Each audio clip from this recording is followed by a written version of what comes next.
Hola estudiosos, ¿cómo están? Tenemos acá un ejercicio de estequiometría que podría ser un ejercicio de examen a nivel bachillerato. Y les cuento que hay un montón de preguntas ocultas que vamos a comprender de qué significa, ¿sí? Cómo sacar esa conclusión y realizar los cálculos correctamente sin olvidarnos de considerar esas cosas que están dichas como sutilmente. Voy a leer el ejercicio, ¿sí? Nos dice, se pondrá a reaccionar 22,3 gramos de cobre sólido con 50,0 mililitros de ácido nítrico 2,0 molar. Según la ecuación, un mol de cobre sólido reacciona con 4 moles de ácido nítrico en solución para producir un mol de nitrato cúprico en solución acuosa, 2 moles de gas dióxido de nitrógeno y 2 moles de agua líquida. Lo primero que tengo que hacer es ver si la ecuación está igualada o si no igualarla. De hecho, esta ecuación ya está igualada y en estequiometría no se puede empezar ningún cálculo a menos que la ecuación esté igualada. 1 de cobre, 4 de nitrógeno, ¿lo ven? El número que está adelante multiplica todos los numeritos de acá. 4 de nitrógeno, acá tengo un 1, pero acá tengo 2 por 1. Así que acá tengo 2 de nitrógeno y 1 por 2, otros 2 acá, 4 de nitrógeno aportado por estos dos productos. 4 átomos de hidrógeno por acá, 2 por 2, 4. Y en general, si todo está bien, el oxígeno nos queda ya igualado, a menos que esté libre. O sea, cuando ponemos más O2 en la reacción, ¿sí? Es decir, que el oxígeno reacciona como gas diatómico. Bueno, en ese caso hay que igualarlo al final. Pero si no, ya nos queda igualado. Vamos a comprobarlo. 3 por 4 son 12 átomos de oxígeno de este lado. Acá nos queda 2 por 3, 6. Acá van 6. Más 2 por 2, 4. 6 más 4, 10. Más 1 por 2, 2. 12. O sea que de cada lado hay 12 átomos de oxígeno. Si pienso a nivel molecular, si yo dijera, hay 12 moles de átomos de oxígeno de este lado y 12 moles de átomos de oxígeno del otro lado, y estoy pensando en la ecuación cuantitativa, o sea, moles, si está perfecto también. Nos preguntan, ¿qué volumen de dióxido de nitrógeno gaseoso será recogido sobre agua? Ya esto es una información que ahora vamos a ver qué significa. A 20 grados Celsius de temperatura y 765,0 torr. Después dice, idem si la reacción tiene un 90% de rendimiento, o sea que tiene dos partes. Y luego vemos en los datos, dice, pureza del cobre 93%. Presión de vapor del agua a 20 grados Celsius, esto sería así, se saca una tabla, 17,5 torr. Bueno, vamos a ver para qué nos sirve todo eso. En principio, cuando me dan la pureza, yo sé para qué me dan este dato. Porque me están diciendo que si bien en la balanza se pesaron 22,3 gramos de una muestra de cobre, no todos esos 22,3 son de cobre, sino solo el 93% de él. Entonces eso es lo primero que tengo que hacer. Primero lo que tenemos que recordar es que siempre la proporción va a estar en moles, ¿sí? Entonces voy a pasar estos 22,3 gramos a mol y considerar el 93%. Lo puedo hacer antes o después. O sea, vamos a poner la masa de cobre puro primero. Vamos a calcular eso. Cada 100 gramos de cobre de la muestra, ¿verdad? 100 gramos de muestra de cobre, 93 gramos son realmente de cobre puro. Entonces, en 22,3 gramos de cobre, de muestra de cobre, X. Y X va a ser 22,3 por 93 dividido 100. Por 93 dividido 100. Ese valor me da 20,74. 20,7. Vamos a poner gramos de cobre son puros. ¿Sí? ¿Lo ven de allí? Bien. ¿Qué pasa con la unidad? Dijimos que vamos a hacer, para poderlo relacionar con las cantidades que tenemos en la ecuación, ¿verdad? Vamos a hacerlo pasar. No es necesario, a veces uno puede trabajar con las mismas unidades, pero si paso todo a mol y siempre lo relaciono con la proporción que tengo, nunca falla. Lo que tengo de cobre entonces van a ser 20,7 gramos, que es lo que realmente tengo de cobre, el resto será óxidos, serán impurezas de otro metal, en realidad no me importa. Y la masa molar, como es un átomo solo de cobre, me fijo acá en la tabla, 63,5, ¿ok? Sobre 63,5 gramos por mol. Tenía un alumno en uno de los grupos del liceo que me contaba los ok. Cuando yo voy pensando se ve que hay una parte de mí que necesita corroborar. Así que lo siento si les molesto o si lo digo muchas veces. 0,33 mol. Esto es lo que realmente mol de cobre presente. Recordemos que, los datos de la letra pasado a mol de cada uno de los reactivos es lo que realmente tengo presente. Presentes en el recipiente, eso es lo que tengo realmente. ¿Sí? Bien. No me pide que haya el reactivo limitante, pero yo sé que lo tengo que hallar. ¿Saben por qué? Porque me da, miren la letra, me da datos de los dos reactivos, pero la pregunta va hacia un producto.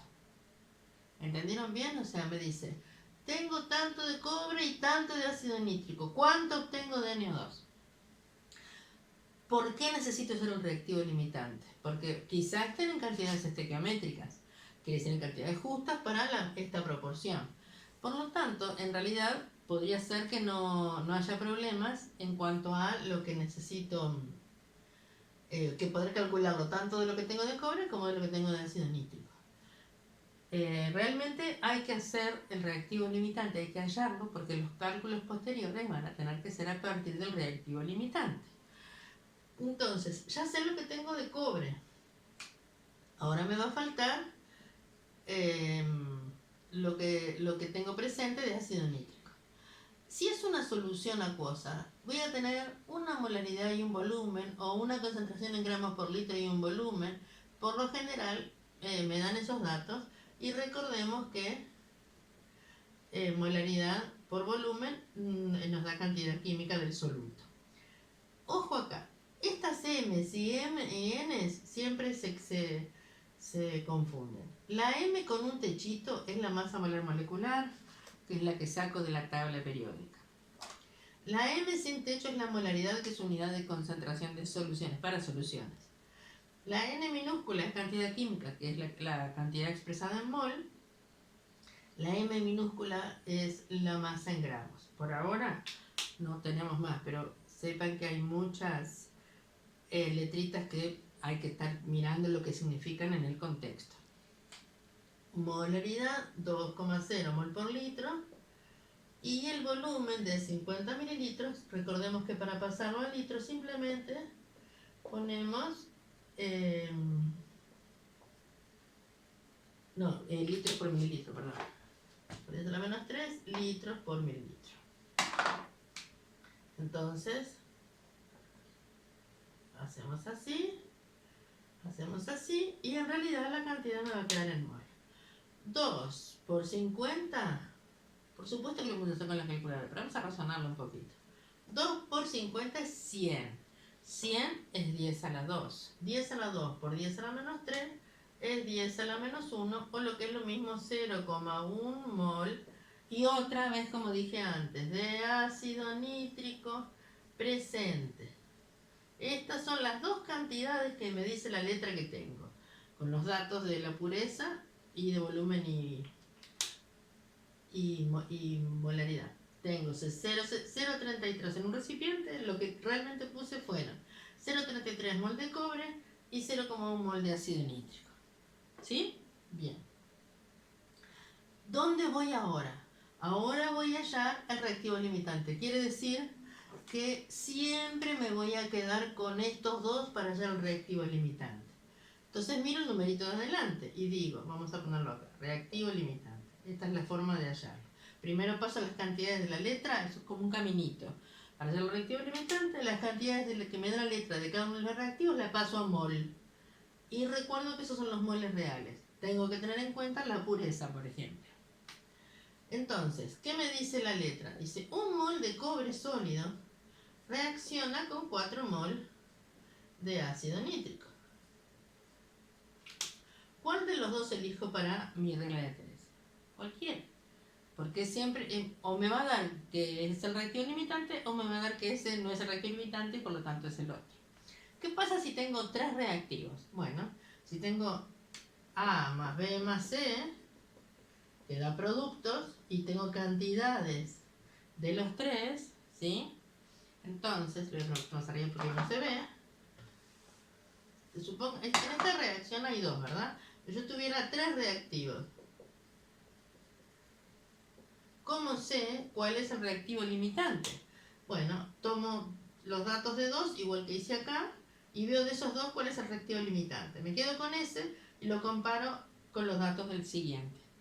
¿Sí? Entonces, siempre vamos comparando de a dos hasta llegar al que está en menor proporción respecto a la proporción molar de la ecuación igualada. Todo eso hay que acordarse. Muy bien. Entonces ahora voy a tomar cualquiera. Digo, bueno, 0,33 mol de cobre sólido, que es lo que realmente reaccionó. ¿Cuánto ácido nítrico necesita? 0,33 por 4 resulta, dividido 1, 1,32 mol. ¿Esto qué sería? De ácido nítrico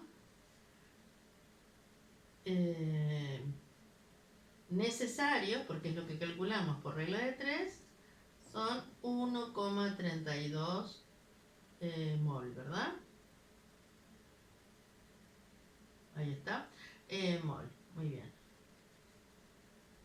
Pero, ¿cuánto tengo? Acá los tengo para comparar. Tengo 0,1 mol, que es 10 veces menos, ¿sí? Quiere decir que el ácido nítrico en realidad es el reactivo limitante, porque necesito mucho más, como 13 veces más de lo que tengo.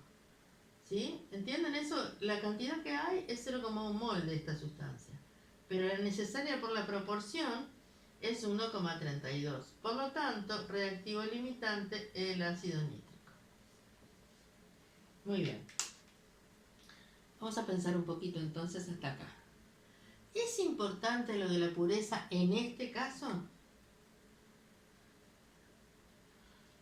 De hecho, no. La pureza es importante en el reactivo limitante. ¿Por qué? Porque del otro me va a sobrar.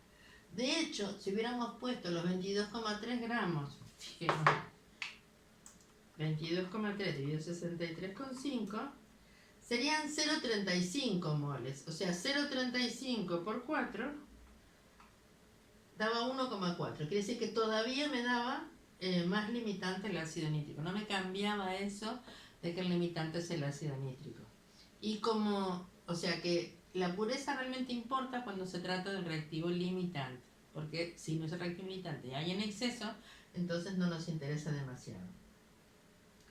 Todo esto, y todavía no llegamos a contestar la pregunta, ¿sí?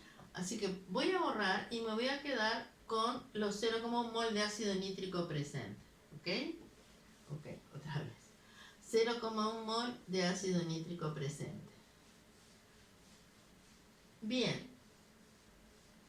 entonces ahora, ¿qué dos sustancias observo? Observo el reactivo limitante para la regla de 3, ¿verdad? Pues ya que se mantienen las proporciones, y el producto sobre el cual me están preguntando. Y lo voy a hacer en mol y después lo veo como paso el volumen a litro, ya que es una sustancia gaseosa. O sea que ahora mi pregunta se transformó en ¿cuánto NO2, cuánto dióxido de nitrógeno se produce partiendo de 0,1 mol de ácido nítrico? Entonces, mirando la ecuación digo, bueno, 4 mol de ácido nítrico producen 2 mol de NO2 gas. 0,1 mol, que recordemos es lo que pusimos a reaccionar, los 50 mililitros 2 molar de ácido nítrico, X.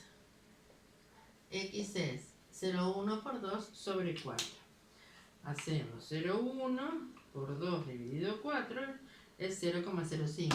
Está perfecto. Recuerden que siempre analizamos el resultado. 0,1, 2 sobre 4 es 0,5. Así que 0,5, porque es la mitad, ¿verdad? 2 de 4. Por 0,1 es 0,05. ¿Y esto qué es? mol de NO2 gas se producen. Eso está bien. Bien, entonces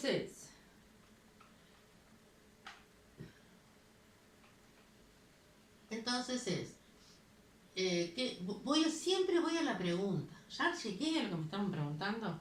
Porque si no, uno deja el ejercicio por la mitad, porque va calculando, y estos son ejercicios muy sencillos porque es solo regla de 3 y cambios de unidades. Pero son entreverados porque llevan muchas cuentas parecidas unas con las otras. Así que siempre hay que poner cartelitos, hay que acordarse de eso mismo. No llegué todavía porque me habla de volumen. Tengo volumen, tengo una temperatura y una presión, ¿sí? Así que vamos a usar esto. Bien, la ecuación general de los gases y despejamos el volumen. Solo que la presión que tengo en el sistema es de 765, pero la presión del gas no es 765. ¿Saben por qué? Porque esto que me dice gas recogido sobre agua significa que hacen esto. Mira, el gas se forma, donde se forme, y luego se pone un recipiente, donde acá se hace burbujear el gas, ¿sí? Acá adentro, esto está lleno de agua, y entonces el gas, esto está lleno de agua por fuera también, el gas se hace burbujear hasta que baja a cierto nivel, ¿sí? Y luego en realidad lo que se hace es hacer igualar el líquido interno y externo para que la presión del ambiente, que es la que se toma, y la presión aquí adentro sea la misma. Quiere decir que la presión ambiente son 765,0 torr. Y la presión de gas, para poder usar esta ecuación, es la que tengo que saber. Y no es igual. ¿Por qué? Porque acá adentro, cuando dices, supongamos que esto se produce en un matraz, ¿sí? Un matraz de Erlenmeyer, ¿se acuerdan esto que tiene esta forma, ¿sí? Se produce acá el gas y se burbujea en agua para recogerlo y que no se vaya a la atmósfera. La presión del gas, acá adentro tengo dos sustancias gaseosas. Tengo esta que se forma, el NO2, pero además, como todo esto es agua, tengo vapor de agua, ¿sí? Y se pone un termómetro porque se mide la temperatura del agua, ya que el agua ejerce una presión de vapor dependiendo de su temperatura. Y por la ley de Dalton de las presiones parciales, yo quiero solo la presión del gas. Entonces, la presión atmosférica es igual a la presión externa, es igual a la presión interna que tiene el gas, que me interesa, más la presión de vapor de agua. Así que cuando me dan este dato y me dicen que es recogido sobre agua, la presión del gas resto a esta presión atmosférica de 765,0 torr, los 17,5 torr que me aporta la presión de vapor de agua. Así que van a ser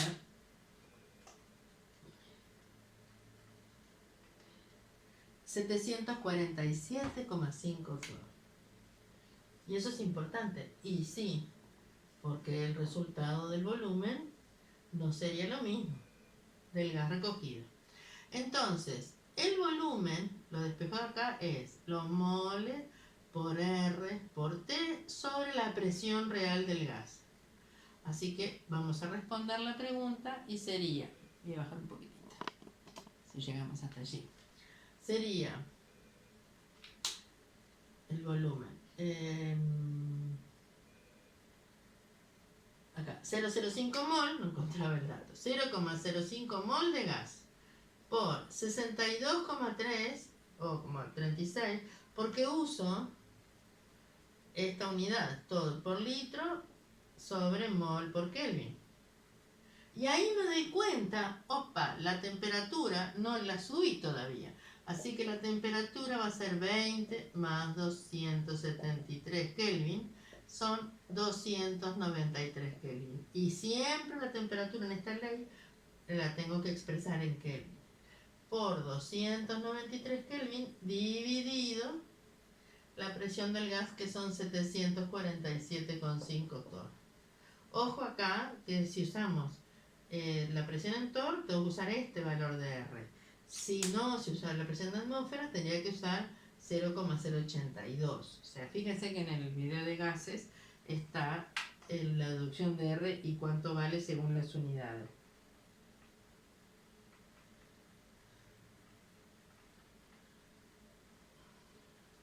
A veces puede ser 7, 62,3, 62,32, porque va a depender de cuál es la aproximación que hacemos, ¿sí?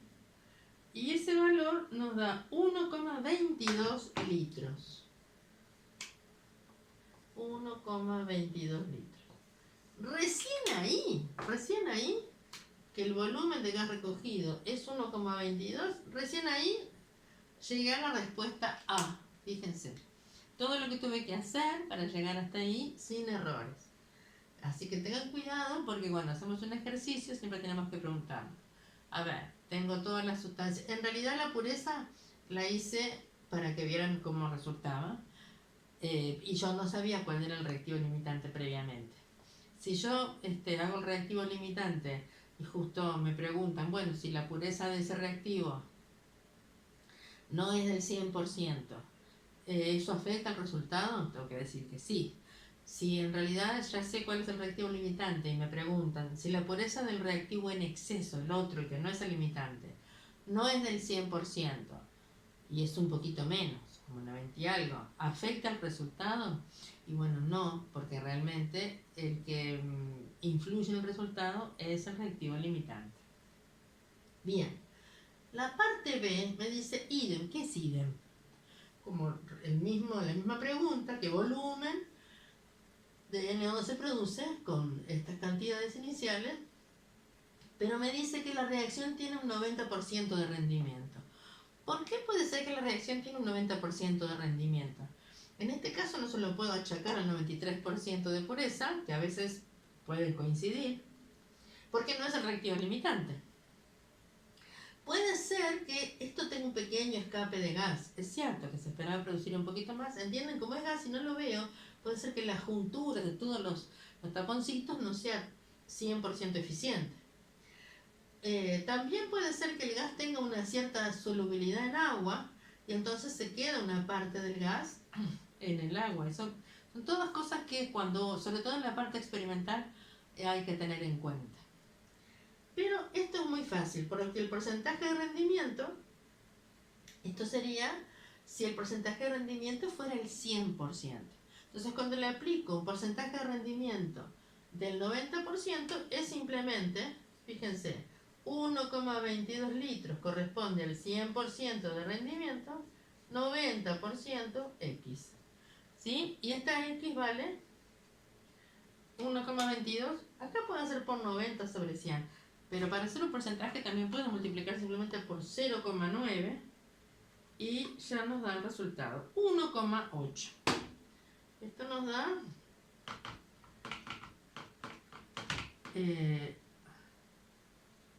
1, a ver qué cuenta dice.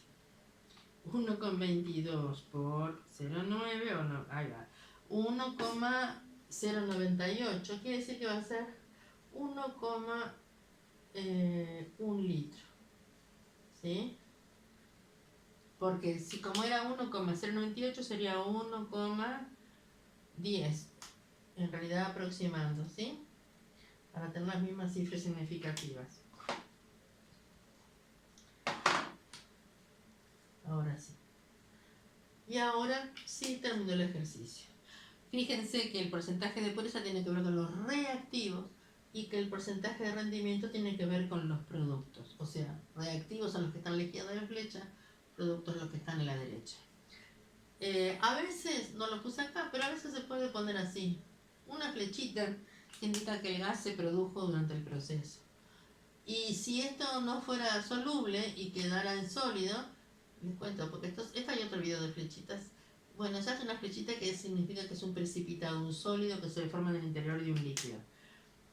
Va a depender de la cantidad de agua, por ejemplo, presente si se forma el sólido, ¿no? Yo para que sepan un poco más de la simbología de las ecuaciones químicas. Bueno, espero que les haya servido. Sobre todo para estar atentos a las cosas que hay que calcular aunque no nos pide el ejercicio. ¿Sí? Bueno, suscríbanse.